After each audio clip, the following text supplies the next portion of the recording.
Okay, so I was going through some trade data last week. Honestly, just a Tuesday night, coffee going cold, spreadsheets open, and I came across something that genuinely made me stop and go back and read it twice. China bought more silver in the last 3 months than most countries accumulate in an entire decade. And I don't mean they nudged their imports up a little, I mean they went absolutely hard. And the crazy part, barely anyone in the Western financial media is covering this properly. Like a few headlines here and there, but nobody's connecting the dots on why this is happening right now, what's actually driving it, and what it probably means for prices in the very near future. So that's what today is about. I'm going to walk you through exactly what I found, what I think it means, and give you my honest take on whether silver is about to make a serious move. Quick thing before we get into it, drop a comment and tell me, are you already holding silver or are you sitting on the sidelines right now? I'm genuinely curious where people in this community are at, so let me know below. All right, let's get into it. So the first thing I want to address is the explanation that keeps getting thrown around whenever someone brings up China and silver, and that explanation is solar panels. Oh, China's buying silver because of solar panels. And look, that's not wrong exactly, but it's so incomplete that it's almost misleading. It's like if someone asked you why a house caught fire, and you said, well, there was oxygen present. Yeah, technically true. Completely misses the point. There are actually 3 separate things happening simultaneously, and each one on its own would be worth paying attention to. All 3 together, that's when you start to really sit up. Let me take them one at a time. So the solar thing, let's just deal with it first. Because yes, it is real, and yes, it matters. China's solar industry consumed roughly 20% of total global silver supply in 2024. That's already a massive number.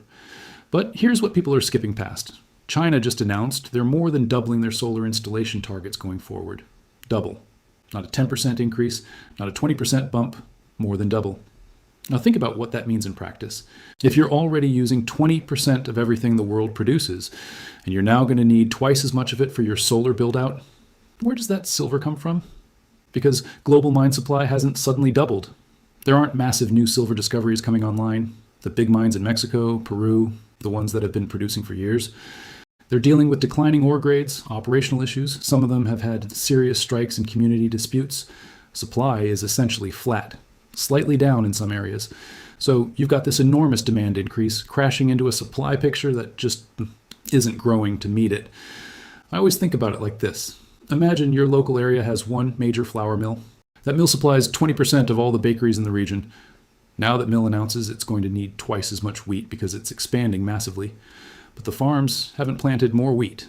The growing season is the same. There's no new farmland coming in. What happens to the price of wheat? Everybody who depends on wheat, every baker, every buyer, immediately feels it. That's the exact dynamic playing out in silver right now, just at a global scale. Okay, that's force number 1. Now here's where it gets more layered. China isn't just buying silver to use in factories. They're stockpiling it. And I want to be precise about that distinction because it matters a lot. When a manufacturer buys silver for industrial use, that silver gets consumed. It goes into a solar cell or a circuit board or a medical device, and it's gone from the tradable market. That's demand, yes. But stockpiling is different. Stockpiling means you buy silver and you hold it, you put it in a vault, you build reserves. And the import data from late 2024 into 2025 is pretty clear. China's silver imports went well above what their domestic industrial demand would require on its own. The excess is going somewhere. And the most logical explanation, given everything else we know about China's broader commodity strategy, is that they're deliberately building reserves. Now, why would they do that? A few reasons, and they're all connected to the same underlying logic. China has been on a multi-year mission to reduce its vulnerability to dollar-denominated systems. We've seen it with gold. China's central bank gold purchases have been massive and relentless. We've seen it with oil. They've been building strategic petroleum reserves. Commodities are real assets. They hold value independent of any currency. And if you're a country that's worried about sanctions, worried about financial system access, worried about dollar weaponization, and China absolutely is worried about all of those things, then holding physical commodities is a very rational hedge. Silver fits that playbook perfectly. It's a real asset. It has genuine industrial utility, so it's not just speculative. And historically, it's been a store of value for thousands of years. When a government stockpiles something, that supply is effectively locked away. It doesn't come back to market quickly. It's not recycled next quarter. It just sits there, reducing the amount of metal available for everyone else, which is another layer of pressure on already tight supply. Here's a good moment to hit subscribe if you're finding this useful. I break down stuff like this every week. Macro moves, commodities. what the data is actually saying versus what the headlines tell you. Okay, moving on. Now, the third thing, and this is the one I genuinely didn't expect when I started digging into this. This is the one that, when I saw the data, made me go, okay, this is a much bigger story than I thought. Chinese retail investors are buying silver aggressively. I know that sounds simple, but let me give you the context, because the context is everything. Over the last 2 to 3 years, the Chinese property market has been an absolute disaster. Evergrande collapsed. Country Garden almost followed. Dozens of developers in deep trouble. And for ordinary Chinese households, this is not an abstract financial news story. Real estate was basically the default savings vehicle for hundreds of millions of families.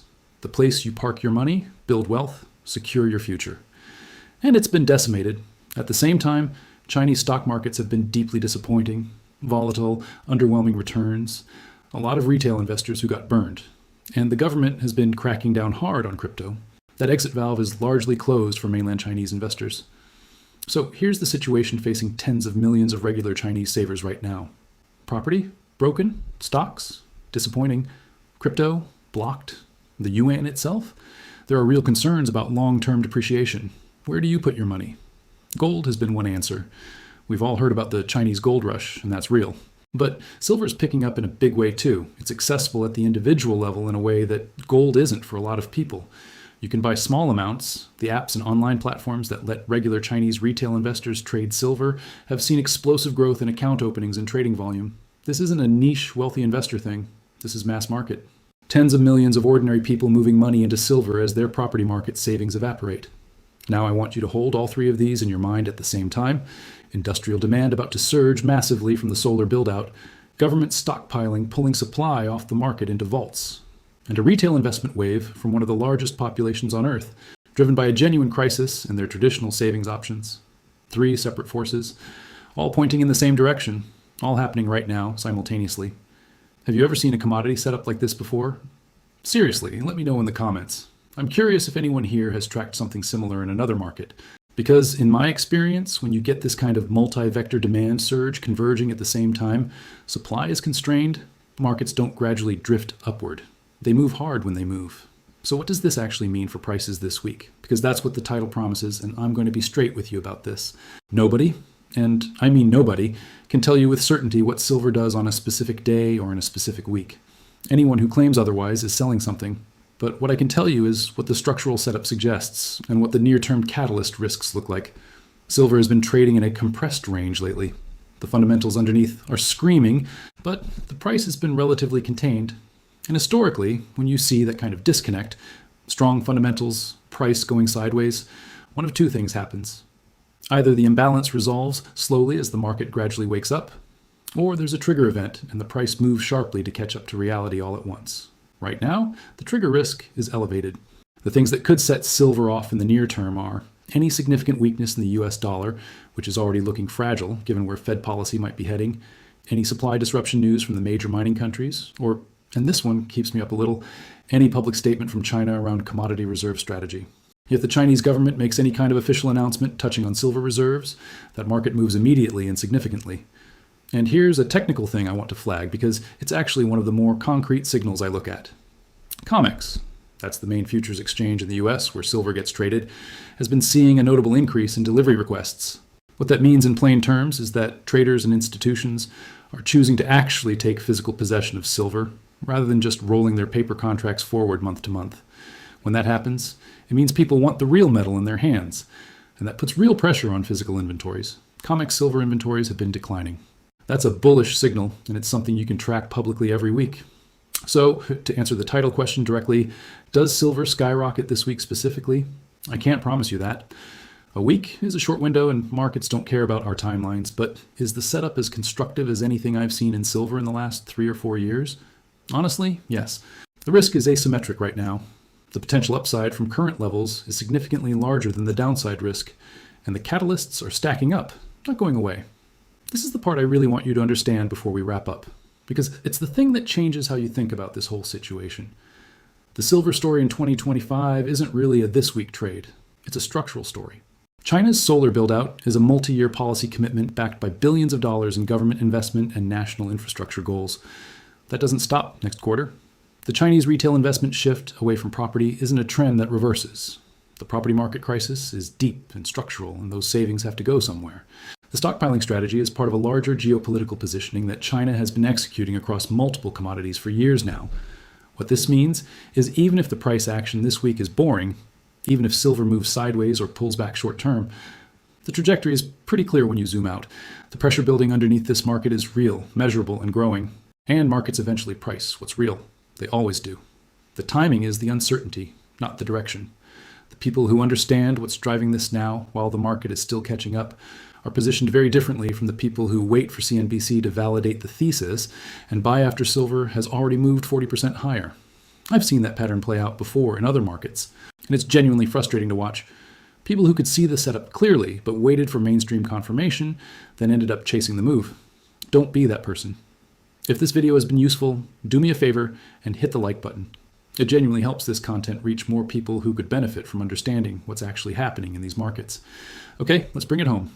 Here's what you now know. China is driving silver demand through 3 simultaneous and compounding channels.